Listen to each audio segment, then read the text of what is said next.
ഇത് 2 ദിവസങ്ങൾക്ക് മുൻപ് ഞങ്ങളൊരു എക്സിബിഷന്റെ ഭാഗമായിട്ട് എടുത്തിട്ടുള്ള കണ്ണാണ്.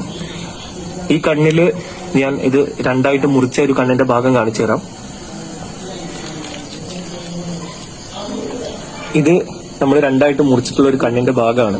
ഇത് കണ്ണിനുള്ളിലെ ലെൻസാണ്. അതായത് നമ്മൾ കാണാൻ സഹായിക്കും. നമ്മുടെ എല്ലാം കണ്ണിനുള്ളിലുണ്ട്. ഇത് പോത്തിന്റെ ഉള്ളിലെ കണ്ണിന്റെ ഉള്ളിലെ ലെൻസാണ്. നമ്മുടെ കണ്ണിന്റെ ഉള്ളിലും ഇതുപോലത്തെ ലെൻസ് ഉണ്ട്. ഇതിനാണ് തിമിരം ബാധിക്കുക. ഈ ഒരു ലെൻസാണ് പ്രകാശത്തെ കൃത്യമായി ഫോക്കസ് ചെയ്ത് നമുക്ക് കാഴ്ച എന്ന് പറയുന്ന ഒരു പ്രതിഭാസത്തെ ഉണ്ടാക്കി തരുന്നത് ഈ ഒരു ലെൻസാണ്. നമ്മുടെ എല്ലാവരുടെയും കണ്ണിനുള്ളിൽ ഈ ലെൻസ് ഉണ്ട്.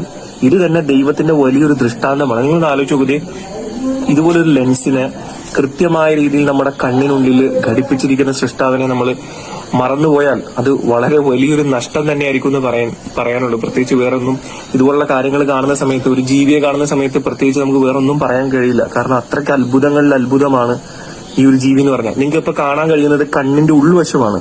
ഇതിൽ നിങ്ങൾക്ക് ഇവിടെ ഈ വൈറ്റ് ആയിട്ട് കാണാൻ പറ്റുന്നതാണ് ഒപ്റ്റിക് ഡിസ്ക് എന്ന് പറയുന്ന ഭാഗം. ഈ ഒപ്റ്റിക് ഡിസ്ക് എന്ന് പറഞ്ഞു കഴിഞ്ഞാൽ നമ്മുടെ കണ്ണിൽ നിന്നും തലച്ചോറിലേക്ക് ഞരമ്പുകളെ കൊണ്ടുപോകുന്ന ഭാഗമാണ് ഈ ഒപ്റ്റിക് ഡിസ്ക് എന്ന് പറയുന്ന ഈ ഒരു ഭാഗം ഉള്ളത്. ഇതിന്റെ ഉള്ളിലെ കുറെ ഭാഗം പോയിട്ടുണ്ട്. മാക്കുല എന്ന് പറയുന്ന ഏറ്റവും കൂടുതൽ കാഴ്ച കാണാൻ പറ്റുന്ന ഏരിയയൊക്കെ നമുക്ക് ഇവിടെ കാണേണ്ടതാണ്. പക്ഷെ കുറെ ഭാഗങ്ങൾ അത് ക്ലാരിറ്റി ഇല്ലാതെ ആയി പോയിട്ടുണ്ട്. അപ്പോ ഒരു പോത്തിന്റെ കണ്ണാണിത്.